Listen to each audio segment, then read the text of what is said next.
Winning Punjab ਦਾ special programme ਦੇਖ ਰਹੇ ਹੋ ਤੁਸੀਂ ਤੇ ਮੈਂ ਹਾਂ ਲਖਵਿੰਦਰ ਸਿੰਘ ਮਾਨ ਲੈ ਕੇ ਹਾਜ਼ਰ ਹਾਂ ਪੰਜਾਬ ਦੀ ਰਾਜਨੀਤੀ ਦੀਆਂ ਕੁਝ ਵੱਡੀਆਂ ਤੇ ਅਹਿਮ ਖਬਰਾਂ। ਸਭ ਤੋਂ ਪਹਿਲਾਂ ਗੱਲਬਾਤ ਕਰਾਂਗੇ ਕਾਂਗਰਸ ਦੀ। ਕਾਂਗਰਸ ਹਾਈ ਕਮਾਨ ਦੀ ਜਿਸ ਦੀਆਂ ਮੁਸ਼ਕਿਲਾਂ ਵੱਧਦੀਆਂ ਹੋਈਆਂ ਨਜ਼ਰ ਆ ਰਹੀਆਂ ਨੇ। ਇੱਕ ਪਾਸੇ ਜਿੱਥੇ ਬੀਜੇਪੀ ਦੇ ਵੱਲੋਂ ਕਾਂਗਰਸ ਵਿੱਚ ਲਗਾਤਾਰ ਸੰਨਮਾਰੀ ਹੋ ਰਹੀ ਹੈ, ਉੱਥੇ ਹੀ ਉਹਨਾਂ ਦੇ ਆਪਣੇ ਹੋਰ ਵਿਧਾਇਕਾਂ ਅਤੇ ਮੰਤਰੀਆਂ ਦੇ ਵੱਲੋਂ ਕਾਂਗਰਸ ਦੀਆਂ ਚਿੰਤਾਵਾਂ ਵਧਾ ਦਿੱਤੀਆਂ ਨੇ। ਕਾਂਗਰਸ ਹਾਈ ਕਮਾਨ ਦੀਆਂ ਚਿੰਤਾਵਾਂ ਵਧਾ ਦਿੱਤੀਆਂ ਨੇ। किस तरह के कार्य किए ने कि चिंतावां वधियां ने कांग्रेस हाई कमान दियां, उस बारे गलबात करांगे ते नाल ही नाल गलबात करांगे सिरसा जी दी। मनजिंदर सिंह सिरसा साहब जिन्हां दे अस्तीफा वापसी तो बाद पंजाब दे समीकरण बदलण लगे ने। सो बड़े बड़े इल्जाम भी लगन लगे ने दोहां पार्टियां दे उपर। किहड़ियां दो पार्टियां उपर इल्जाम लगन लगे ने उस बारे गलबात करांगे ते गलबात करन दे लई मेरे नाल जुड़े होए ने प्रोफैसर मनजीत अणखी जी। सब तो पहला स्वागत करांगे। अणखी जी, प्रोग्राम दे विच स्वागत है जी। बहुत बहुत शुक्रिया जी। सो अणकी जी, जेकर आप गल करिए कांग्रेस की पिछले कुछ दिनों तो कांग्रेस के विच कुछ भी सही नहीं हो रहा। भावें कि नवजोत सिंह सिद्धू बार बार कहते हुए नज़र आ रहे हैं, हर एक मीटिंग तो बाद वो कहते हुए नज़र आ रहे हैं कि ऑल इज़ वैल, लेकिन कांग्रेस के विच कुछ भी वैल नहीं है। सो गल करिए जेकर टिकटां की, कुछ विधायक तो पहला ही भी साडियां टिकटां कट्टियां जाणगियां, उन्हां दे मंत्रियों की गल करिए, कांग्रेस के विधायकों की गल करिए, वो पार्टी छड्ड के पार्टी नूं अलविदा कह के भाजपा दे विच जा रहे हैं। तो अगली गल करिए भाजपा की, उन्हां वल्लों भी लगातार एक मजबूत घेराबंदी की जा रही है कांग्रेस की। उन्होंने लीडर के नाल, उन्होंने मंत्रियों के नाल लगातार राबता कायम किया जा रहा है तां जो वध तो वध खोरा 2022 दी चोणां तो पहला कांग्रेस नूं लगाया जाए।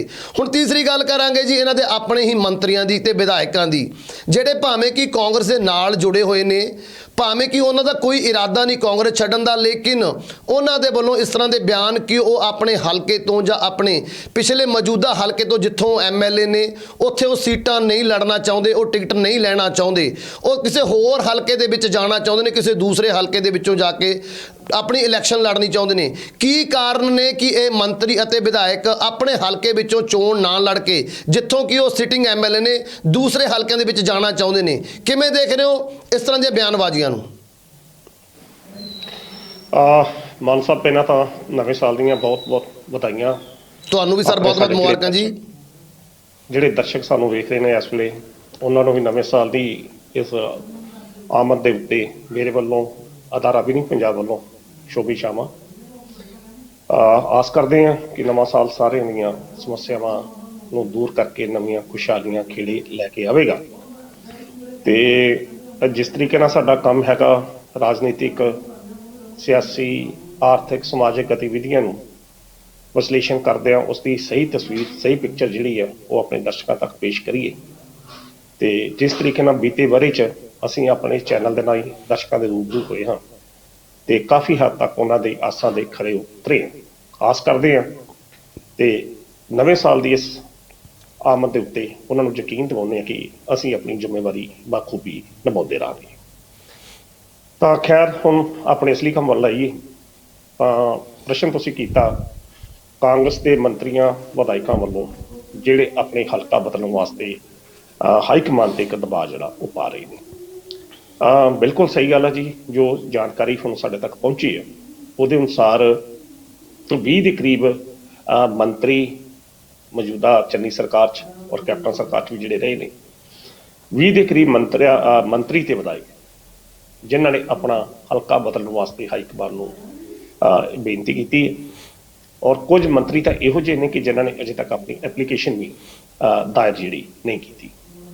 ਹੁਣ ਇਹ ਸਾਰੀ ਗੱਲ ਜੇਕਰ ਵਿਸ਼ਲੇਸ਼ਣ ਕਰੀਏ ਤਾਂ ਦੋ ਤਿੰਨ ਗੱਲਾਂ ਜ਼ਰੂਰੀ ਬਣਦੀਆਂ ਕਿ ਇਹ ਜਿਹੜੀਆਂ ਕਿਹੋ ਜਿਹੀਆਂ ਸਥਿਤੀਆਂ ਸਨ ਜਾਂ ਕੀ ਕਾਰਨ ਸਨ ਜਿਸ ਕਾਰਨ ਇਹਨਾਂ ਨੂੰ ਆਪਣਾ ਹਲਕਾ ਬਦਲਣਾ ਜਿਹੜਾ ਉਹ ਬਦਲਣਾ ਪੈ ਰਿਹਾ।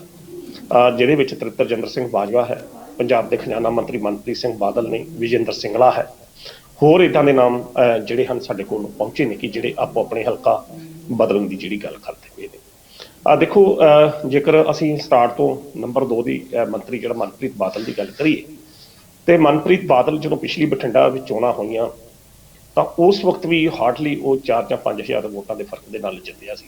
ਬਾਅਦ ਵਿੱਚ ਲੋਕ ਸਭਾ ਦੀਆਂ ਚੋਣਾਂ ਹੋਈਆਂ ਔਰ ਸੈਕੰਡਲੀ ਉਸਦਾ ਆਪਣੇ ਹਲਕੇ ਦੇ ਵਿੱਚ ਜਿਹੜਾ ਵਿਰੋਧ ਹੈ ਬੜਾ ਰਾਜਾ ਵੜਿੰਗ ਨਾਲ ਹੋਇਆ ਜਾਂ ਹੋਰ ਇਹੋ ਜਿਹੇ ਬੰਦੇ ਜਿਹੜੇ ਨੇ ਪਾਰਟੀ ਦੇ ਵਿੱਚੋਂ ਹੀ ਉਸ ਦਾ ਵਿਰੋਧ ਜਿਹੜਾ ਉਹ ਚੱਲਦਾ। ਔਰ ਵੇਖਿਆ ਜਾਵੇ ਤਾਂ ਮਨਪ੍ਰੀਤ ਬਾਦਲ ਦੀ ਜਿਹੜੀ ਸਥਿਤੀ ਹੈ ਆਪਣੇ ਹੀ ਹਲਕੇ ਵਿੱਚ ਰਾਜਨੀਤਿਕ ਪੱਧਰ ਤੇ ਬਹੁਤ ਮਾੜੀ ਹੈ, ਜਿਸ ਕਰਕੇ ਉਸ ਨੂੰ ਯਕੀਨ ਹੈ ਕਿ ਉੱਥੋਂ ਜਿੱਤ ਨਹੀਂ ਸਕਦਾ। ਉਹ ਇਸ ਕਰਕੇ ਖਰੜ ਹਲਕੇ ਤੋਂ ਆਪਣੀ ਜਿਹੜੀ ਇਸ ਵੇਲੇ ਕਿਸਮਤ ਜਿਹੜੀ ਅਜ਼ਮਾਉਣਾ ਚਾਹੁੰਦਾ। ਬੇਸ਼ੱਕ ਖਜ਼ਾਨਾ ਮੰਤਰੀ ਰਿਹਾ, ਅਕਾਲੀ ਭਾਜਪਾ ਸਰਕਾਰ 'ਚ ਵੀ ਰਿਹਾ, ਪਰ ਉਸ ਦਾ ਇੱਕ ਡਾਇਲੌਗ ਜਿਹੜਾ ਖਜ਼ਾਨਾ ਖਾਲੀ ਹੈ, ਖਜ਼ਾਨਾ ਖਾਲੀ ਹੈ, ਇਹੋ ਚੀਜ਼ ਉਸ ਵਾਸਤੇ ਅਸੀਂ ਕਹਿ ਸਕਦੇ ਕਿ ਇਹ ਗਲੇ ਦੀ ਹੱਡੀ ਬਣ ਗਈ ਹੈ, ਜਿਹੜੀ ਉਸ ਨੂੰ ਇਹਨਾਂ ਚੋਣਾਂ ਦੇ ਵਿੱਚ ਇਲਾਕੇ 'ਚ ਤਾਂ ਵਿਰੋਧ ਹੈ ਹੀ ਹੈ। ਬਾਕੀ ਇਹ ਵੀ ਗੱਲ ਹੈ ਕਿ ਮਨਪ੍ਰੀਤ ਬਾਦਲ ਜਿੱਥੋਂ ਖਲੋਏਗਾ, ਮੁਲਾਜ਼ਮ ਵਰਗ ਹੋਵੇ, ਪੰਜਾਬ ਦਾ ਆਮ ਵਰਗ ਹੋਵੇ, ਉਹਦਾ ਉਹਨੂੰ ਗੁੱਸੇ ਦਾ ਸ਼ਿਕਾਰ ਹੋਣਾ ਪੈਣਾ, ਕਿਉਂਕਿ ਮਨਪ੍ਰੀਤ ਬਾਦਲ ਤੋਂ ਲੋਕ ਇੰਨੇ ਜ਼ਿਆਦਾ ਸਤੇ ਨੇ, ਇੰਨੇ ਜ਼ਿਆਦਾ ਦੁਖੀ ਨੇ। ਮੇਰਾ ਨਹੀਂ ਖਿਆਲ ਕਿ ਪੰਜਾਬ ਦੇ ਕਿਸੇ ਹੋਰ ਮੰਤਰੀ ਨੂੰ ਇੰਨੀਆਂ ਗਾਲਾਂ ਜਾਂ ਇੰਨਾ ਨਰਾਦਰ ਸਹਿਣਾ ਪੈਂਦਾ ਹੋਵੇ ਜਿੰਨਾ ਮਨਪ੍ਰੀਤ ਬਾਦਲ ਨੂੰ ਸਹਿਣਾ ਪੈ ਰਿਹਾ। ਉਸ ਦਾ ਕਾਰਨ ਇਹੋ ਹੀ ਆ ਕਿ ਜਿੰਨੇ ਵੀ ਵਿਕਾਸ ਦੇ ਕੰਮ ਨੇ, ਜਿਹੜੇ ਫਾਈਨਾਂਸ ਨਾਲ ਸੰਬੰਧਿਤ ਨੇ, ਸਾਰਿਆਂ ਦੇ ਵਿੱਚ ਮਨਪ੍ਰੀਤ ਬਾਦਲ ਦੀ ਜਿਹੜੀ ਦਖਲ ਅੰਦਾਜ਼ੀ ਆ, ਸਾਰਿਆਂ ਨੂੰ ਉਸਨੇ ਅਨਾਇਟ ਕੀਤਾ। ਤੇ ਬਾਕੀ ਬਠਿੰਡਾ ਦੇ ਵਿੱਚ ਉਸਦਾ ਜਾਤੀਗਤ ਵਿਰੋਧ ਨਿੱਜੀ ਪੱਧਰ ਤੇ ਰਾਜਾ ਵੜਿੰਗ ਨਾਲ ਉਸਦੀ ਗੱਲਬਾਤ ਜਿਹੜੀ ਹੈ ਉਹ ਕੁਦਰਤੀ ਤੌਰ ਤੇ ਉਹ ਖਰੜ ਤੋਂ, ਜਿੱਥੇ ਜਗਮੋਹਨ ਸਿੰਘ ਕਾਂਗ ਪਿਛਲੀ ਵਾਰੀ ਹਾਰੇ ਸੀ ਤੇ ਦੂਜੇ ਪੱਤਰਕਾਰ ਆਪਣੇ ਕੰਵਰ ਸੰਧੂ ਹੋਣੀ ਜਿੱਤੇ ਸੀ, ਉੱਥੋਂ ਇਸ ਵੇਲੇ ਚੋਣ ਅਜ਼ਮਾਉਣ ਆਪਣੀ ਕਿਸਮਤ ਅਜ਼ਮਾਉਣਾ ਚਾਹੁੰਦਾ। ਇਸ ਕਰਕੇ ਐਪਲੀਕੇਸ਼ਨ ਉਹਨੇ ਦਿੱਤੀ ਉੱਥੋਂ ਵੀ। ਦੂਜੇ ਪਾਸੇ ਆਪਣੇ ਮਾਫ ਕਰਨਾ ਫਤਿਹਗੜ੍ਹ ਚੂੜੀਆਂ ਤੋਂ ਤ੍ਰਿਪਤਰਜਿੰਦਰ ਸਿੰਘ ਬਾਜਵਾ ਹੈ। ਅੱਜ ਦੀ ਤਰੀਕ 'ਚ ਅਗਰ ਉੱਥੋਂ ਚੋਣ ਹੁੰਦੀ ਹੈ ਤਾਂ ਤ੍ਰਿਪਤ ਬਾਜਵਾ ਬੜੀ ਕਰਾਰੀ ਵੋਟਾਂ ਦੇ ਨਾਲ ਉੱਥੋਂ ਹਾਰਦੇ ਨੇ ਫਤਿਹਗੜ੍ਹ ਚੂੜੀਆਂ ਤੋਂ, ਕਿਉਂਕਿ ਬੀਤੇ 4.5 ਸਾਲ ਦੌਰਾਨ ਉਹਨਾਂ ਦਾ ਆਪਣੇ ਹਲਕੇ ਦੇ ਵਿੱਚ ਉਹਨਾਂ ਧਿਆਨ ਨਹੀਂ ਦਿਆ ਜਿੰਨਾ ਧਿਆਨ ਉਹਨਾਂ ਨੇ ਬਟਾਲਾ ਵਿਧਾਨ ਸਭਾ ਹਲਕੇ ਤੇ ਦਿੱਤਾ। ਪਿਛਲੀਆਂ ਚੋਣਾਂ ਦੇ ਵਿੱਚ ਵੀ ਹਾਰਡਲੀ ਉਹ 14 ਜਾਂ 1500 ਵੋਟ ਨਾਲ ਜਿੱਤੇ ਸੀ। ਤਾਂ ਇਸ ਕਾਰਨ ਬਟਾਲੇ ਦੇ ਵਿੱਚ, ਬਟਾਲਾ ਵਿਧਾਨ ਸਭਾ ਹਲਕੇ ਤੇ ਉਹਨਾਂ ਦਾ ਮੇਨ ਫੋਕਸ ਰਿਹਾ। 4.5 ਸਾਲ ਦੌਰਾਨ ਸਾਰੀਆਂ ਸਰਗਰਮੀਆਂ ਉਹਨਾਂ ਦੀ ਬਟਾਲਾ ਖੇਤਰ 'ਚ ਰਹੀਆਂ। ਬਟਾਲਾ ਖੇਤਰ 'ਚ ਬਹੁਤ ਕੰਮ ਵੀ ਉਹਨਾਂ ਨੇ ਕਰਾਇਆ, ਔਰ ਅੱਜ ਦੀ ਤਰੀਕ ਦੇ ਵਿੱਚ ਘੱਟ ਤੋਂ ਘੱਟ 35 ਕੌਂਸਲਰ ਜਿਹੜੇ ਬਟਾਲਾ ਨਗਰ ਨਿਗਮ ਦੇ ਉਹਨਾਂ ਦੇ ਨਾਲ ਨੇ।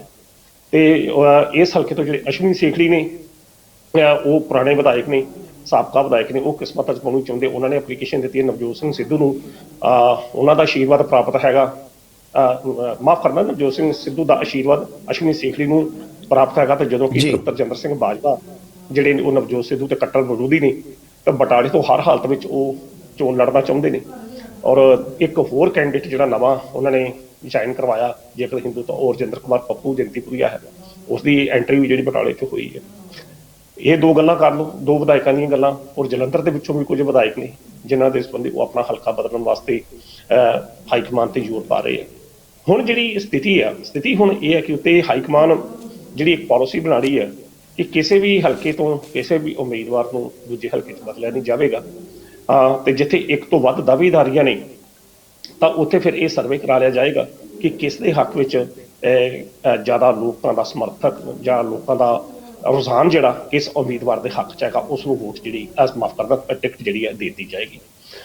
ਪਰ ਇਸ ਮੁੱਦੇ ਦੇ ਉੱਤੇ ਨਵਜੋਤ ਸਿੰਘ ਸਿੱਧੂ ਵੀ ਸਹਿਮਤ ਆ, ਪਰ ਨਵਜੋਤ ਸਿੱਧੂ ਦੀ ਸਿਰਫ ਔਰ ਸਿਰਫ ਪਲੈਨਿੰਗ ਇਹ ਹੈ ਕਿ ਅਸੀਂ ਕਿਸੇ ਵੀ ਹਲਕੇ ਤੋਂ ਕੋਈ ਵੀ ਉਮੀਦਵਾਰ ਬਦਲਣਾ ਨਹੀਂ ਤੇ ਉਸੇ ਉਮੀਦਵਾਰ ਨੂੰ ਖੜਾ ਕਰਨਾ ਜਿਹੜਾ ਉਮੀਦਵਾਰ ਬੀਤੇ 4.5 ਸਾਲ ਦੌਰਾਨ ਆਪਣੇ ਹਲਕੇ ਦੇ ਵਿੱਚ ਸਰਗਰਮ ਰਿਹਾ। ਬੜੇ ਤਾਬੜਤੋੜ ਸ਼ਬਦਾਵਲੀ ਦੇ ਵਿੱਚ ਜਿਸ ਦਿਨ ਅਸ਼ਵਨੀ ਸੇਖੜੀ ਦੇ ਸਮਰਥਨ ਦੇ ਪਿਛਲੇ ਲਾਸਟ ਸੰਡੇ ਜਦੋਂ ਆਏ ਤਾਂ ਬੜਾ ਉਹਨਾਂ ਨੇ ਇਹੋ ਜਿਹੇ ਬਿਆਨ ਜਿਹੜੇ ਨਵਜੋਤ ਸਿੱਧੂ ਨੇ ਦਿੱਤੇ, ਜਿਨ੍ਹਾਂ ਦੀ ਆਲੋਚਨਾ ਅੱਜ ਵੀ ਪਾਰਟੀ ਦੇ ਵਿੱਚ ਜਿਹੜੀ ਹੁੰਦੀ ਹੈ, ਪਾਰਟੀ ਦੇ ਆਪਣੇ ਪੱਧਰਾਂ ਦੇ ਨਿਸ਼ਾਨੇ। ਸੋ ਕਹਿਣ ਦਾ ਅਰਥ ਆ ਕਿ ਹਲਕੇ ਬਦਲਣ ਦੀ ਤਜਵੀਜ਼ ਔਰ ਉਹਦੇ ਕਰਕੇ ਇਹਨਾਂ ਮੰਤਰੀਆਂ ਵਿਧਾਇਕਾਂ ਦੇ ਵਿੱਚ ਘਬਰਾਹਟ ਦੀ ਸਥਿਤੀ, ਇਹ ਬਹੁਤ ਕੁਝ ਇਹੋ ਜਿਹਾ ਹੈ ਕਿ ਜਿਹੜਾ ਕਾਂਗਰਸ ਪਾਰਟੀ ਵਾਸਤੇ ਵਿਧਾਨ ਸਭਾ ਚੋਣਾਂ ਦੇ ਵਿੱਚ ਨੁਕਸਾਨਦੇਹ ਜਿਹੜਾ ਸਾਬਤ ਹੋ ਸਕਦਾ। ਜੇਕਰ ਹਲਕੇ ਬਦਲ ਕੇ ਨਵੇਂ ਕੈਂਡੀਡੇਟਸ ਨੂੰ ਉਹਨਾਂ ਹਲਕਿਆਂ 'ਚ ਤਬਦੀਲ ਕੀਤਾ ਜਾਂਦਾ ਤਾਂ ਫਿਰ ਬੀਤੇ 4.5 ਸਾਲਾਂ ਤੋਂ ਜਿਹੜੇ ਕੈਂਡੀਡੇਟ ਉੱਥੇ ਕੰਮ ਕਰ ਰਹੇ ਉਹ ਉਹਨਾਂ ਦਾ ਵਿਰੋਧ ਨਹੀਂ ਕਰਨਗੇ ਤੇ ਛੱਡ ਕੇ ਭਾਜਪਾ ਦੀ ਬੇੜੀ 'ਚ ਸਵਾਰ ਹੋ ਜਾਣਗੇ। ਸੋ ਬਹੁਤ ਕੁਝ ਇਹੋ ਜਿਹਾ ਕਾਂਗਰਸ ਪਾਰਟੀ ਨੂੰ ਇਸ ਵੇਲੇ ਸਾਹਮਣਾ ਕਰਨਾ ਪੈ ਰਿਹਾ। ਮਾਨ ਸਾਹਿਬ, ਅੱਜ ਦੀ ਅਗਰ ਸਥਿਤੀ ਵੇਖੀਏ ਤਾਂ ਕਾਂਗਰਸ ਪਾਰਟੀ ਨੂੰ ਮੇਰਾ ਨਹੀਂ ਖਿਆਲ ਕਿ ਉਹਨਾਂ ਖਤਰਾ ਵਿਰੋਧੀ ਪਾਰਟੀਆਂ ਤੋਂ ਜਿੰਨਾ ਆਪਣੇ ਹੀ ਖੇਮੇ ਦੇ ਵਿੱਚ ਜਿਹੜੇ ਗੁੱਟਬੰਦੀਆਂ ਨੇ ਉਹਨਾਂ ਤੋਂ ਖਤਰਾ ਜਿਹੜਾ ਉਹਨਾਂ ਨੂੰ ਪੈ ਰਿਹਾ ਜਾਂ ਉਹਨਾਂ ਨੂੰ ਪੇਸ਼ ਕਰਨਾ ਪੈ ਰਿਹਾ।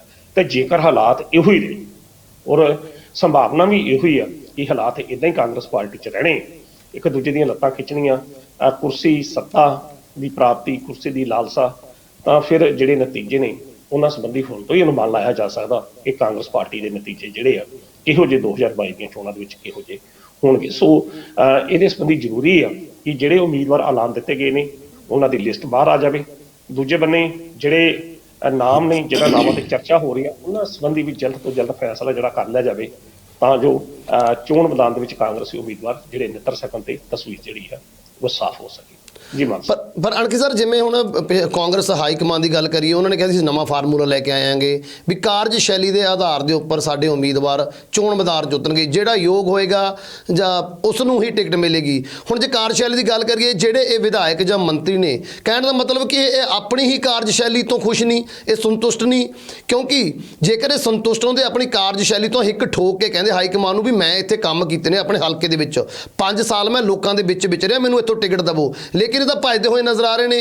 ਫਿਰ ਜੇਕਰ ਇਹ ਆਪਣੀ ਹੀ ਕਾਰਜਸ਼ੈਲੀ ਤੋਂ ਖੁਸ਼ ਨਹੀਂ ਤਾਂ ਲੋਕ ਕਿਵੇਂ ਖੁਸ਼ ਹੋਣਗੇ? ਇਸ ਗੱਲ ਦੀ ਕੀ ਸ਼ੋਰਟੀ ਹੋਏਗੀ ਵੀ ਜਿਸ ਦੂਜੇ ਇਲਾਕੇ ਦੇ ਵਿੱਚ ਜਾਣਾ ਚਾਹੁੰਦੇ ਨੇ ਉੱਥੇ ਲੋਕ ਇਹਨਾਂ ਦੇ ਵਿਸ਼ਵਾਸ ਕਰਨਗੇ? ਕਿਉਂਕਿ ਵਿਸ਼ਵਾਸ ਤਾਂ ਇਹਨਾਂ ਨੇ ਪਿਛਲੇ 5 ਸਾਲਾਂ ਵਿੱਚ ਆਪਣੇ ਪਹਿਲੇ ਹਲਕੇ ਵਾਲੇ ਲੋਕਾਂ ਦਾ ਵੀ ਤੋੜਿਆ।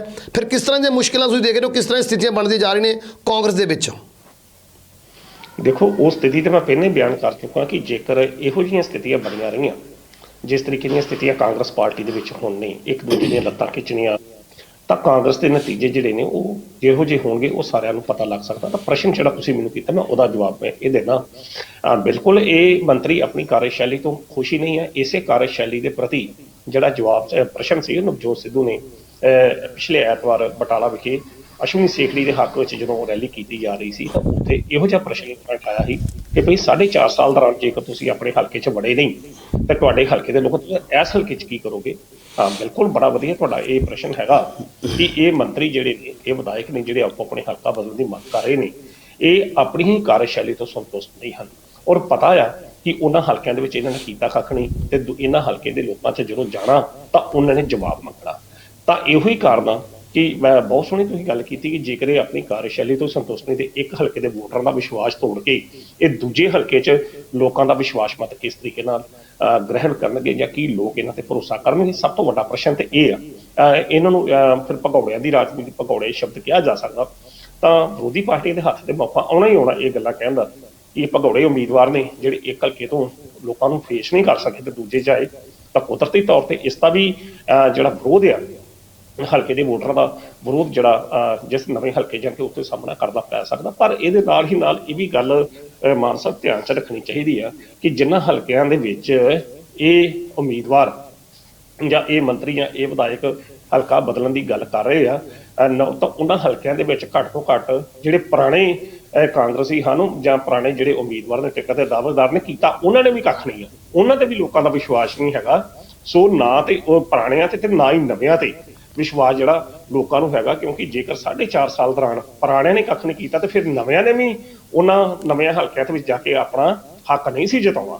ਸੋ ਕਹਿਣ ਦਾ ਅਰਥ ਹੈ ਕਿ ਇੱਥੇ ਮਤਲਬ ਤੰਦ ਨਹੀਂ ਤਾਣੀ ਉਲਝੀ ਆ। ਜੇ ਨਵੇਂ ਵਿਧਾਇਕ ਆਪਣਾ ਹਲਕਾ ਬਦਲਣ ਦੀ ਮੰਗ ਕਰਦੇ ਪਏ ਆ ਤੇ ਅਸੀਂ ਕਹਿ ਸਕਦੇ ਕਿ ਇਹਨਾਂ ਦਾ ਵਿਸ਼ਵਾਸ ਉਸ ਹਲਕੇ ਦੇ ਲੋਕਾਂ ਵਿੱਚ ਨਹੀਂ ਆ, ਤਾਂ ਫਿਰ ਪੁਰਾਣੇ ਜਿੱਥੇ ਇਹ ਜਾਣਾ ਚਾਹੁੰਦੇ ਉਹਨਾਂ ਦਾ ਵੀ ਬੀਤੇ 4.5 ਸਾਲਾਂ ਦੌਰਾਨ ਜਿਹੜੇ ਪਹਿਲੇ ਵਿਧਾਇਕ ਜਾਂ ਪਹਿਲੇ ਉਮੀਦਵਾਰ ਰਹੇ ਨੇ, ਹਲਕਾ ਇੰਚਾਰਜ ਰਹੇ ਨੇ, ਉਹਨਾਂ ਨੇ ਵੀ ਉੱਥੇ ਕੱਖ ਨਹੀਂ ਕੀਤਾ। ਬੜਾ ਕੁਝ ਇਹੋ ਜਿਹਾ ਸਾਹਮਣੇ ਆਉਂਦਾ ਰਿਹਾ ਕਿ ਇਹੋ ਜਿਹੇ ਹਲਕਾ ਇੰਚਾਰਜ ਮਾਫ ਕਰਨਾ 500 ਰੁਪਏ 'ਚ ਵਿਕਦੇ ਰਹੇ ਆ। ਇੱਥੇ ਕੁਝ ਵਿਧਾਇਕ ਨੇ ਜਿਨ੍ਹਾਂ ਦੇ ਨਾਮ ਗਿਣਤੀਆਂ ਤੇ ਉਂਗਲਾਂ ਤੇ ਲਏ ਜਾ ਸਕਦੇ ਆ ਕਿ 1000 ਰੁਪਏ ਬਦਲੇ 1000 ਰੁਪਏ ਦੇ ਪਿੱਛੇ ਵੀ ਐਮਐਲਏ ਆਪਣਾ ਕਾਂਗਰਸੀ ਐਮਐਲਏ ਆਪਣਾ ਅਸਲ ਰੂਪ ਵਿਖਾ ਜਾਂਦੇ ਰਹੇ। ਸੋ ਕਹਿਣ ਦਾ ਅਰਥ ਹੈ ਕਿ ਇੱਥੇ ਤੰਦ ਨਹੀਂ ਤਾਣੀ ਉਲਝੀ, ਇਹਦਾ ਖਮਿਆਜ਼ਾ 2022 ਦੀਆਂ ਚੋਣਾਂ ਦੇ ਵਿੱਚ ਲੋਕਾਂ ਨੂੰ ਭੁਗਤਣਾ ਪਏਗਾ, ਇਹਨਾਂ ਲੋਕਾਂ ਨੂੰ ਭੁਗਤਣਾ ਪਏਗਾ। ਜੀ ਬਿਲਕੁਲ ਸਰ, ਬਿਲਕੁਲ। ਇਹ ਤਾਂ ਫਿਰ ਆਉਣ ਵਾਲਾ ਸਮਾਂ ਦੱਸੇਗਾ ਕਿ ਹੁਣ ਜਿਹੜੇ ਇਹ ਵਿਧਾਇਕ ਜਾਂ ਮੰਤਰੀ ਭਗੌੜੇ ਹੋ ਰਹੇ ਨੇ ਕਿ ਜੇਕਰ ਦੂਸਰੇ, ਪਹਿਲਾਂ ਤਾਂ ਇਹ ਗੱਲ ਕਲੀਅਰ ਕਰਨੀ ਪਏਗੀ ਹਾਈ ਕਮਾਂਡ ਨੂੰ ਕਿ ਇਹ ਬਦਲਣਗੇ ਆਪਣੇ ਇਲਾਕੇ, ਜੇਕਰ ਬਦਲਦੇ ਨੇ ਕਿ ਦੂਜੇ ਹਲਕੇ ਦੇ ਲੋਕ ਇਹਨਾਂ ਦੇ ਉੱਪਰ ਵਿਸ਼ਵਾਸ ਦਿਉਣਗੇ। ਇਹ ਆਉਣ ਵਾਲੇ ਟਾਈਮ 'ਚ ਪਤਾ ਲੱਗ ਜਾਏਗਾ ਕਿੰਨਾ ਕੁ ਨੁਕਸਾਨ ਹੋਏਗਾ ਕਾਂਗਰਸ ਪਾਰਟੀ ਦਾ, ਇਹ ਵੀ ਆਉਣ ਵਾਲੇ ਟਾਈਮ 'ਚ ਪਤਾ ਲੱਗ ਜਾਏਗਾ। ਹੁਣ ਆਪਾਂ ਗੱਲ ਕਰੀਏ ਇੱਕ ਹੋਰ ਵੱਡੇ ਨੁਕਸਾਨ ਦੀ, ਗੱਲ ਕਰਾਂਗੇ ਮਨਜਿੰਦਰ ਸਿੰਘ ਸਿਰਸਾ ਦੀ, ਜਿਨ੍ਹਾਂ ਦੇ ਵੱਲੋਂ ਆਪਣਾ ਅਸਤੀਫਾ ਜੋ ਪਹਿਲਾਂ ਦਿੱਤਾ ਗਿਆ ਸੀ ਸ਼੍ਰੋਮਣੀ ਗੁਰਦੁਆਰਾ ਪ੍ਰਬੰਧਕ ਦਿੱਲੀ ਤੋਂ ਦੀ ਪ੍ਰਧਾਨਗੀ ਤੋਂ, ਉਹ ਅਸਤੀਫਾ ਵਾਪਸ ਲੈ ਲਿਆ ਗਿਆ ਹੈ। ਸੁਣ ਸਰ, ਇਹ ਅਸਤੀਫਾ ਜਦੋਂ ਕਿ ਉਹ ਪਹਿਲਾਂ ਸ਼੍ਰੋਮਣੀ ਅਕਾਲੀ ਦੇ ਨਾਲ ਜੁੜੇ ਹੋਏ ਸੀ, ਉਦੋਂ ਉਹ ਪ੍ਰਬੰਧਕ ਗੁਰਦੁਆਰਾ ਦਿੱਲੀ ਗੁਰਦੁਆਰਾ ਪ੍ਰਬੰਧਕ ਕਮੇਟੀ ਦੇ ਪ੍ਰਧਾਨ ਸੀ। ਕਿੰਨਾ ਕਾਰਨਾਂ ਕਰਕੇ ਸਭ ਨੂੰ ਪਤਾ ਵੀ ਅਸਤੀਫਾ ਦੇ ਦਿੱਤਾ ਸੀ, ਲੇਕਿਨ ਕੱਲ ਇੱਕ ਵੱਡੀ ਘਟਨਾ ਵਾਪਰੀ ਕਿਉਂਕਿ ਪਿਛਲੇ ਦਿਨ ਹੀ ਉਹ ਭਾਜਪਾ ਜੁਆਇਨ ਕਰ ਚੁੱਕੇ ਨੇ, ਉਹਨਾਂ ਨੇ ਸ਼੍ਰੋਮਣੀ ਅਕਾਲੀ ਦਲ ਤੋਂ ਆਪਣਾ ਨਾਤਾ ਤੋੜ ਲਿਆ ਸੀ।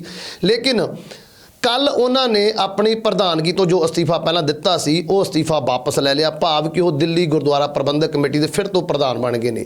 ਹੁਣ ਗੱਲ ਇਹ ਹੈ ਕਿ ਜਿੱਥੇ ਕਾਂਗਰਸ ਦੀ ਸੰਨਮਾਰੀ ਹੋ ਰਹੀ ਹੈ ਭਾਜਪਾ ਵੱਲੋਂ, ਉੱਥੇ ਸਿੱਖਾਂ ਦੀ ਸਭ ਤੋਂ ਵੱਡੀ ਸੰਸਥਾ ਦੇ ਵਿੱਚ ਵੀ ਸੰਨਮਾਰੀ ਕੀਤੀ ਜਾ ਰਹੀ ਹੈ। ਦੂਸਰਾ ਸਵਾਲ ਇਹ ਕਿ ਇਹ ਸਨਮਾਰੀ ਜੋ ਹੋਈ ਹੈ ਕਿ ਕਿਤੇ ਅੰਦਰੂਨੀ ਕੋਈ ਗੱਠਜੋੜ ਤਾਂ ਨਹੀਂ ਹੋ ਗਿਆ ਸ਼੍ਰੋਮਣੀ ਅਕਾਲੀ ਦਲ ਅਤੇ ਭਾਜਪਾ ਦਾ? ਕਿਉਂਕਿ ਜੇਕਰ ਚਲੋ ਵਾਪਸ ਅਸਤੀਫਾ ਲੈ ਲਿਆ ਗੱਲ ਵੱਖਰੀ ਹੈ, ਦੂਸਰੀ ਗੱਲ ਇਹ ਵੀ ਹੈ ਨਾ, ਉਹਨਾਂ ਦਾ ਕੱਲ ਬਿਆਨ ਆਇਆ ਸਿੱਸਾ ਜੀ ਦਾ, ਉਹਨਾਂ ਨੇ ਇਹ ਗੱਲ ਸਾਡੇ ਚੈਨਲ ਦੇ ਉੱਪਰ ਵੀ ਇਸ ਗੱਲ ਨੂੰ ਨਸ਼ਰ ਕੀਤਾ ਵੀ ਜਿੰਨੇ ਵੀ ਦਿੱਲੀ ਗੁਰਦੁਆਰਾ ਪ੍ਰਬੰਧਕ ਕਮੇਟੀ ਦੇ ਮੈਂਬਰ ਸਾਹਿਬਾਨ ਨੇ ਉਹ ਉਹਨਾਂ ਦੇ ਨਾਲ ਨੇ, ਉਹਨਾਂ ਨੂੰ ਹਮਾਇਤ ਹੈ। ਫਿਰ ਹਮਾਇਤ ਕਿਸ ਤਰ੍ਹਾਂ ਮਿਲ ਗਈ? ਕਿਉਂਕਿ ਉਹ ਤਾਂ ਆਪਣੀ ਪਾਰਟੀ ਹੀ ਛੱਡ ਚੁੱਕੇ ਨੇ। ਇਸ ਨੂੰ ਕਿਵੇਂ ਦੇਖਿਆ ਜਾਵੇ, ਪ੍ਰਧਾਨਗੀ ਦੀ ਵਾਪਸੀ ਨੂੰ, ਅਸਤੀਫਾ ਵਾਪਸੀ ਨੂੰ ਕਿਵੇਂ ਦੇਖਿਆ ਜਾਵੇ ਕਿ ਭਾਜਪਾ ਅਤੇ ਸ਼੍ਰੋਮਣੀ ਅਕਾਲੀ ਦਲ ਦਾ ਜਿਨ੍ਹਾਂ ਦਾ ਪਹਿਲਾਂ ਗੱਠਜੋੜ ਸੀ, ਇਹ ਗੱਠਜੋੜ ਦੁਬਾਰਾ ਹੋ ਗਿਆ। ਅੰਦਰੂਨੀ ਖਾਤੇ ਦੇ ਵਿੱਚ ਬਾਦਲ ਸਾਹਿਬ ਇੱਕ ਵਾਰ ਫਿਰ ਤੋਂ ਭਾਜਪਾ ਦੇ ਨੇੜੇ ਚਲੇ ਗਏ ਨੇ ਤੇ ਉਹਨਾਂ ਨੇ ਫਿਰ ਤੋਂ ਪ੍ਰਧਾਨਗੀ ਦੇ ਦਿੱਤੀ ਆ ਇੱਕ ਭਾਜਪਾ ਆਗੂ ਨੂੰ। ਕਿਸ ਤਰ੍ਹਾਂ ਦੇਖ ਰਹੇ ਹੋ, ਗੱਠਜੋੜ ਹੋਇਆ ਜਾਂ ਕੁਝ ਗੱਲ ਹੋਰ ਹੈ? ਦੇਖੋ, ਜਿਹੜੀ ਪੋਜੀਸ਼ਨ ਹੈ ਮਨਜਿੰਦਰ ਸਿੰਘ ਸਰਸੇ ਦੀ, ਉਹਦੀ ਗੱਲ ਅਸੀਂ ਬਾਅਦ 'ਚ ਕਰਦੇ ਹਾਂ। ਪਹਿਲਾਂ ਅਸੀਂ ਭਾਜਪਾ ਦੀ ਗੱਲ ਕਰੀਏ।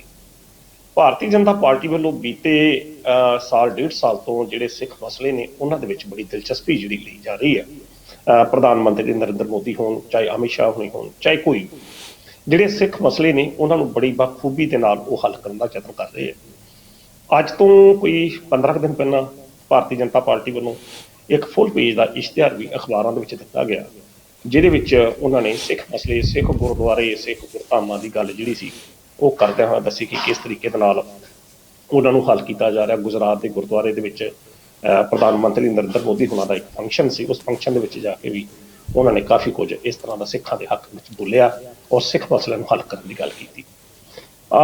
ਤਾਂ ਕਹਿਣ ਦਾ ਅਰਥ ਹੈ ਕਿ ਭਾਜਪਾ ਜਿਹੜੀ ਹੈ ਉਹ ਪੰਜਾਬ ਦੇ ਵਿੱਚ ਇੱਕ ਜ਼ਬਰਦਸਤ ਤਰੀਕੇ ਨਾਲ ਪ੍ਰਵੇਸ਼ ਕਰਨਾ ਚਾਹੁੰਦੀ ਹੈ ਔਰ ਬੀਤੇ ਦੌਰ 'ਚ ਇਹ ਸਿੱਖ ਚਿਹਰਿਆਂ ਨੂੰ, ਜਿਹੜੇ ਸਿੱਖ ਚਿਹਰੇ ਨੇ ਕੈਪਟਨ ਅਮਰਿੰਦਰ ਸਿੰਘ ਵਰਗੇ, ਉਹਨਾਂ ਨੂੰ ਆਪਣੇ ਨਾਲ ਜੋੜਿਆ ਜਾ ਰਿਹਾ। ਮਨਜਿੰਦਰ ਸਿੰਘ ਸਰਸੇ ਨੇ ਪਹਿਲਾਂ ਅਸਤੀਫਾ ਦਿੱਤਾ, ਅਸਤੀਫਾ ਦੇ ਕੇ ਭਾਰਤੀ ਜਨਤਾ ਪਾਰਟੀ 'ਚ ਸ਼ਾਮਲ ਹੋਏ। ਕੱਲ ਫਿਰ ਉਹਨਾਂ ਵੱਲੋਂ ਅਸਤੀਫਾ ਆਪਣਾ ਵਾਪਸ ਲੈ ਲਿਆ ਗਿਆ। ਤਾਂ ਇਹਨੂੰ ਥੋੜ੍ਹਾ ਜਿਹਾ ਜੇਕਰ ਤੁਸੀਂ ਰਾਜਨੀਤਿਕ ਐਂਗਲ ਤੋਂ ਸਮਝਣ ਦਾ ਯਤਨ ਕਰੋ ਤਾਂ ਉਹ ਇਹ ਸਾਫ਼ ਔਰ ਸਪਸ਼ਟ ਨਜ਼ਰ ਆਉਂਦਾ ਕਿ ਭਾਜਪਾ ਜਿਹੜੀ, ਤੁਸੀਂ ਪਹਿਲੀ ਤਾਂ ਗੱਲ ਸ਼੍ਰੋਮਣੀ ਅਕਾਲੀ ਦਲ ਬਾਦਲ ਅਤੇ ਭਾਜਪਾ ਦਾ ਜਿਹੜਾ ਗੱਠਜੋੜ ਆ, ਉਹਨੂੰ ਗੱਠਜੋੜ ਦੇ ਸੰਦਰਭ 'ਚ ਤੁਸੀਂ ਇਹਨੂੰ ਨਾ ਵੇਖੋ ਕਿ ਇਹ ਜਿਹੜਾ ਗੱਠਜੋੜ ਦੁਬਾਰਾ ਹੋ ਰਿਹਾ, ਕਿਉਂਕਿ ਪੰਜਾਬ ਦੀ ਰਾਜਨੀਤੀ ਤੇ ਦਿੱਲੀ ਦੀ ਰਾਜਨੀਤੀ ਜਿਹੜੀ ਹੈ ਬਿਲਕੁਲ ਅਲੱਗ-ਅਲੱਗ ਹੈਗੀ ਹੈ। ਹੁਣ ਭਾਰਤੀ ਜਨਤਾ ਪਾਰਟੀ ਜਿਹੜੀ ਕਿਸੇ ਵੀ ਸੂਰਤ ਦੇ ਵਿੱਚ ਜਿਹੜੀ ਸ਼੍ਰੋਮਣੀ ਅਕਾਲੀ ਦਲ ਆ ਉਹਨੂੰ ਦਿੱਲੀ ਦੇ ਵਿੱਚ ਇੰਨਾ ਤਾਕਤਵਰ ਨਹੀਂ ਹੋਣ ਦੇਣਾ ਚਾਹੁੰਦੀ ਕਿਸੇ ਵੀ ਸੂਰਤ 'ਚ, ਤਾਂ ਨਾ ਹੀ ਉਹਨੇ ਪੰਜਾਬ 'ਚ ਉਹਨੂੰ ਹੋਣ ਦੇਣਾ ਕਿ ਜਿਸ ਤਰੀਕੇ ਨਾਲ ਪਹਿਲਾਂ ਰਹੀ ਹੈ। ਕਿਉਂਕਿ ਹਮੇਸ਼ਾ ਸ਼੍ਰੋਮਣੀ ਅਕਾਲੀ ਦਲ ਵੱਲੋਂ ਪੰਜਾਬ ਦੇ ਵਿੱਚ ਭਾਰਤੀ ਜਨਤਾ ਪਾਰਟੀ ਨੂੰ ਛੋਟੇ ਭਰਾ ਦਾ ਦਰਜਾ ਜਿਹੜਾ ਦਿੱਤਾ ਜਾਂਦਾ ਰਿਹਾ। ਤੇ ਭਾਰਤੀ ਜਨਤਾ ਪਾਰਟੀ ਨਾਲੋਂ ਜਦੋਂ ਕਿਸਾਨਾਂ ਦਾ ਮੁੱਦਾ, ਉਸ ਵਕਤ ਜਦੋਂ ਭਾਰਤੀ ਜਨਤਾ ਪਾਰਟੀ ਨੂੰ ਬੜੀ ਲੋੜ ਸੀ ਤਾਂ ਸ਼੍ਰੋਮਣੀ ਅਕਾਲੀ ਦਲ ਨੇ ਆਪਣਾ ਜਿਹੜਾ ਗੱਠਜੋੜ ਸੀ ਇਹਦੇ ਨਾਲ ਤੋੜ ਦਿਆ। ਤਾਂ ਇਹੋ ਕਾਰਨ ਆ ਕਿ ਪ੍ਰਧਾਨ ਮੰਤਰੀ ਨਰਿੰਦਰ ਮੋਦੀ ਦੇ ਬਕਾਇਦਾ ਤੌਰ ਤੇ ਰੈਲੀ ਜਿਹੜੀ ਹੈ ਉਹ ਫਿਰੋਜ਼ਪੁਰ 'ਚ ਰੱਖੀ ਹੈ, ਜਿੱਥੇ ਸੁਖਬੀਰ ਬਾਦਲ ਦਾ ਗੜ੍ਹ ਹੈ ਜਾਂ ਜਿੱਥੋਂ ਉਹ ਲੋਕ ਸਭਾ ਮੈਂਬਰ ਨੇ। ਸੋ ਇਸ ਗੱਲ ਨੂੰ ਨਾ ਤੁਸੀਂ ਆਪਾਂ ਫਿਲਹਾਲ ਜਾਂ ਹਾਲ ਦੀ ਘੜੀ ਇਸ ਗੱਲ ਨੂੰ ਮੰਨਣ ਨੂੰ ਮੈਂ ਤਿਆਰ ਨਹੀਂ ਹਾਂ ਕਿ ਸ਼੍ਰੋਮਣੀ ਅਕਾਲੀ ਦਲ ਤੇ ਭਾਜਪਾ ਦੇ ਵਿਚਕਾਰ ਕੋਈ ਸਮਝੌਤਾ ਹੋ ਗਿਆ, ਦੁਬਾਰਾ ਹੋ ਗਿਆ ਹੋਵੇ। ਕਿਉਂਕਿ ਭਾਜਪਾ ਹੁਣ ਜਿਸ ਤਰੀਕੇ ਨਾਲ ਪੰਜਾਬ ਦੇ ਵਿੱਚ ਆਪਣੇ ਪਰ ਫੈਲਾ ਰਹੀ ਹੈ ਜਾਂ ਜਿਸ ਤਰੀਕੇ ਨਾਲ ਆਪਣਾ ਜ਼ੋਰ ਜਿਹੜਾ ਵਧਾ ਰਹੀ ਹੈ, ਉਹਦੇ ਤੋਂ ਤਾਂ ਸਾਫ਼ ਆ ਕਿ ਉਹ ਆਉਂਦਿਆਂ ਦਿਨਾਂ 'ਚ ਭਾਰਤੀ ਸ਼੍ਰੋਮਣੀ ਅਕਾਲੀ ਦਲ ਨਾਲ ਉਸਨੇ ਸਮਝੌਤਾ ਨਹੀਂ ਜੇ ਕੋਈ ਕਰਦਾ, ਉਸਨੇ ਪਰ ਜਿਹੜੇ ਆ ਆਪਣੀ ਤਾਕਤ ਦੇ ਨਾਲ ਉਹਨੇ ਤੋਲਣੇ।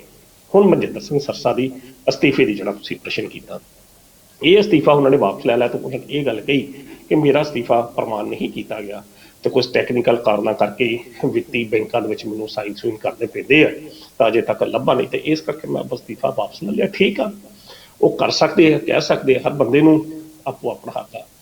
ਪਰ ਜੇਕਰ ਮੈਂ ਰਾਜਨੀਤਿਕ ਐਂਗਲ ਤੋਂ ਇਸ ਗੱਲ ਨੂੰ ਵੇਖਾਂ ਤਾਂ ਤੁਸੀਂ ਇੱਕ ਪ੍ਰਸ਼ਨ ਦੇ ਦਰਮਿਆਨ ਇੱਕ ਗੱਲ ਕਹੀ ਸੀ ਕਿ ਜਿਹੜੀ ਭਾਰਤੀ ਜਨਤਾ ਪਾਰਟੀ ਆ ਉਹ ਹੁਣ ਸਿੱਖ ਜਿਹੜੇ ਅਦਾਰੇ ਨੇ, ਧਾਰਮਿਕ ਅਦਾਰੇ ਨੇ, ਉਹਨਾਂ ਤੋਂ ਉੱਤੇ ਉਹਦੀ ਕਬਜ਼ਾ ਕਰਨ ਦੀ ਜਿਹੜੀ ਨੀਅਤ ਜਿਹੜੀ ਹੈਗੀ ਹੈ। ਮਨਜਿੰਦਰ ਸਿੰਘ ਸਰਸਾ ਪਹਿਲਾਂ ਅਕਾਲੀ ਦਲ ਦਾ ਸੀ, ਅਸਤੀਫਾ ਦਿੱਤਾ, ਭਾਰਤੀ ਜਨਤਾ ਪਾਰਟੀ 'ਚ ਆ ਗਿਆ। ਭਾਰਤੀ ਜਨਤਾ ਪਾਰਟੀ 'ਚ ਆਣ ਕੇ ਉਹਨੇ ਪ੍ਰਧਾਨਗੀ ਤੋਂ ਅਸਤੀਫਾ ਵਾਪਸ ਲਿਆ। ਮਾਫ਼ ਕਰਨਾ, ਇਹ ਗੱਲ ਕਲੀਅਰ, ਉਹਨੇ ਪ੍ਰਧਾਨਗੀ ਤੋਂ ਅਸਤੀਫਾ ਵਾਪਸ ਲਿਆ। ਉਹਨੇ ਸ਼੍ਰੋਮਣੀ ਅਕਾਲੀ ਦਲ ਦੀ ਮੈਂਬਰਸ਼ਿਪ ਨੂੰ ਦੁਬਾਰਾ ਨਹੀਂ ਜਾ ਕੇ ਜੁਆਇਨ ਕੀਤਾ। ਸੋ ਇਸ ਗੱਲ ਨੂੰ ਸਾਹਮਣੇ ਨਹੀਂ ਸਰ, ਫਿਰ ਉਹੀ ਗੱਲ ਹੈ ਨਾ ਵੀ ਜਿਹੜੇ ਸ਼੍ਰੋਮਣੀ ਗੁਰਦੁਆਰਾ ਪ੍ਰਬੰਧਕ ਕਮੇਟੀ ਦੇ ਬਾਕੀ ਮੈਂਬਰ ਨੇ ਉਹਨਾਂ ਨੇ ਕਿਵੇਂ ਮੰਨ ਲਿਆ ਵੀ ਹਾਂ ਸਾਡਾ ਪ੍ਰਧਾਨ ਹੈਗਾ, ਉਹਨਾਂ ਦੀ ਸਹਿਮਤੀ ਤੋਂ ਬਿਨਾਂ ਪ੍ਰਧਾਨਗੀ ਚੱਲੇਗੀ ਉਹਨਾਂ ਦੀ? ਜੇਕਰ ਮੈਂਬਰ ਉਹਨਾਂ ਦੇ ਨਾਲ ਨੇ ਤਾਂ ਹੀ ਪ੍ਰਧਾਨਗੀ ਚੱਲੇਗੀ ਜੀ। ਮੈਂ ਤੁਹਾਨੂੰ ਉਹੀ ਲੱਗਣਾ, ਮੇਰੀ ਗੱਲ ਨੂੰ ਖਤਮ ਨਹੀਂ ਹੋਣ ਦਿੱਤੀ। ਵੇਖੋ, ਦਿੱਲੀ ਦੀ ਜਿਹੜੀ ਰਾਜਨੀਤੀ ਹੈ ਪੰਜਾਬ ਦੀ ਰਾਜਨੀਤੀ ਤੋਂ ਅਲੱਗ ਹੈ ਜੀ। ਜੇਕਰ ਜਿਸ ਤਰ੍ਹਾਂ ਦੀ ਇੱਕ ਅਫਵਾਹ ਹੈਗੀ ਕਿ ਜੇਕਰ 21 ਸ਼੍ਰੋਮਣੀ ਗੁਰਦੁਆਰਾ ਪ੍ਰਬੰਧਕ ਕਮੇਟੀ ਦੇ ਮੈਂਬਰ 5 ਜੁਲਾਈ ਨੂੰ 5 ਜਨਵਰੀ ਨੂੰ ਭਾਜਪਾ ਦੇ ਵਿੱਚ ਸ਼ਾਮਲ ਹੋ ਸਕਦੇ ਨੇ। ਤੇ ਜੇ ਹੁਣ ਸਰਸਾ ਦੁਬਾਰਾ ਪ੍ਰਧਾਨ ਬਣਦਾ ਤੇ ਕੀ ਇਸ ਸੰਬੰਧੀ ਸ਼ੱਕ ਨਹੀਂ ਜਤਾਇਆ ਜਾ ਸਕਦਾ ਕਿ ਇਹ ਜਿੰਨੇ ਵੀ ਮੈਂਬਰ ਹੋਣਗੇ ਕੱਲ ਨੂੰ ਭਾਰਤੀ ਜਨਤਾ ਪਾਰਟੀ 'ਚ ਚਲ ਜਾਣਗੇ? ਕਿਉਂਕਿ ਉਹ ਜਿਹੜੀ ਦਿੱਲੀ ਗੁਰਦੁਆਰਾ ਪ੍ਰਬੰਧਕ ਕਮੇਟੀ ਆ ਹੈ ਤਾਂ ਉਹ ਧਾਰਮਿਕ ਨਿਰਾਸੀ ਤਾਂ ਨਹੀਂ ਨਾ ਹੈਗੀ। ਉੱਥੇ ਠੀਕ ਹੈ ਕਿ ਸ਼੍ਰੋਮਣੀ ਅਕਾਲੀ ਦਲ ਦੀ ਟਿਕਟ ਤੋਂ ਲੜੇ, ਜੇ ਮਨਜਿੰਦਰ ਸਿੰਘ ਸਰਸਾ ਸ਼੍ਰੋਮਣੀ ਅਕਾਲੀ ਦਲ ਬਾਦਲ ਦੀ ਟਿਕਟ ਤੋਂ ਲੜ ਕੇ ਮਾਫ ਕਰਨਾ ਹਾਰ ਕੇ ਲੜਿਆ ਤੇ ਹਾਰ ਗਿਆ ਤਾਂ ਉਹ ਭਾਜਪਾ 'ਚ ਜਾ ਸਕਦਾ ਤੇ ਪ੍ਰਧਾਨ ਵੀ ਬਣ ਸਕਦਾ। ਤੇ ਜਿਹੜੇ ਫਿਰ ਇਹ ਮੈਂਬਰ ਨੇ ਜਿਨ੍ਹਾਂ ਸੰਬੰਧੀ ਤੁਸੀਂ ਕਹਿ ਰਹੇ ਕਿ ਜਿਨ੍ਹਾਂ ਦੇ ਸਿਰ ਤੇ ਉਹ ਬਣਿਆ, ਤਾਂ ਕੀ ਉਹ ਮੈਂਬਰਾਂ ਦੇ ਰਾਹੀਂ ਉਹ ਦੁਬਾਰਾ ਭਾਜਪਾ ਦਾ ਗੱਠਜੋੜ ਮਜ਼ਬੂਤ ਨਹੀਂ ਉੱਥੇ ਕਰ ਸਕਦਾ? ਦਿੱਲੀ ਗੁਰਦੁਆਰਿਆਂ ਦੇ ਵਿੱਚ ਜਿਹੜੇ ਹੈ ਤਾਂ ਉਹ ਸਿੱਖ ਹੀ ਨਾ, ਉਹ ਕਿਹੜੇ ਮੁਸਲਮਾਨ ਨੇ ਜਿਹੜੇ ਮੈਂਬਰ ਜਿਹੜੇ ਹਨ, ਜਿਨ੍ਹਾਂ ਦੇ ਮੈਂਬਰਾਂ ਦਾ ਤੁਸੀਂ ਕਹਿ ਰਹੇ ਸਮਰਥਨ ਮਨਜਿੰਦਰ ਸਿੰਘ ਸਰਸਾ ਨੂੰ ਪ੍ਰਾਪਤ ਆ, ਹੈ ਤਾਂ ਉਹ ਸਿੱਖ ਹੀ ਹੈ ਨਾ, ਮੁਸਲਮਾਨ ਤਾਂ ਹੈ ਨਹੀਂ, ਨਾ ਹੀ ਉਹ ਹਿੰਦੂ ਨੇ, ਹੈ ਤਾਂ ਸਿੱਖ ਹੀ। ਤਾਂ ਪਾਰਟੀ ਦਾ ਲੇਬਲ ਹੀ ਲੱਗਾ। ਪਾਰਟੀ ਦਾ ਲੇਬਲ ਜੇਕਰ ਮਨਜਿੰਦਰ ਸਿੰਘ ਸਰਸਾ ਹੁਣ ਪ੍ਰਧਾਨ ਬਣ ਗਿਆ ਤਾਂ ਅੱਗੇ ਵੀ ਪ੍ਰਧਾਨ ਹੀ ਤੇ ਹੁਣ ਵੀ ਪ੍ਰਧਾਨ ਹੀ। ਅਗਲੇ ਨੇ ਇਹ ਨਹੀਂ ਪੁੱਛਣਾ ਕਿ ਇਹ ਸ਼੍ਰੋਮਣੀ ਅਕਾਲੀ ਦਲ ਦੇ ਖਾਤੇ 'ਚ ਬਣਿਆ ਜਾਂ ਭਾਜਪਾ ਦੇ ਖਾਤੇ 'ਚ। ਪ੍ਰਧਾਨ ਮਤਲਬ ਪ੍ਰਧਾਨ, ਮੈਂਬਰ ਮਤਲਬ ਮੈਂਬਰ। ਤੇ ਜਦੋਂ ਉਹਨਾਂ ਨੇ ਮੈਂਬਰਾਂ ਨੇ ਕਹਿਣਾ, ਉਹਨਾਂ ਨੇ ਕਹਿਣਾ ਜੀ ਨਹੀਂ ਇੱਥੇ ਤਾਂ ਰਾਜਨੀਤੀ ਹੈ ਹੀ ਨਹੀਂ, ਅਸੀਂ ਤਾਂ ਗੁਰਧਾਮਾਂ ਦੀ ਸੇਵਾ ਕਰਨ ਵਾਸਤੇ ਆਏ ਹਾਂ।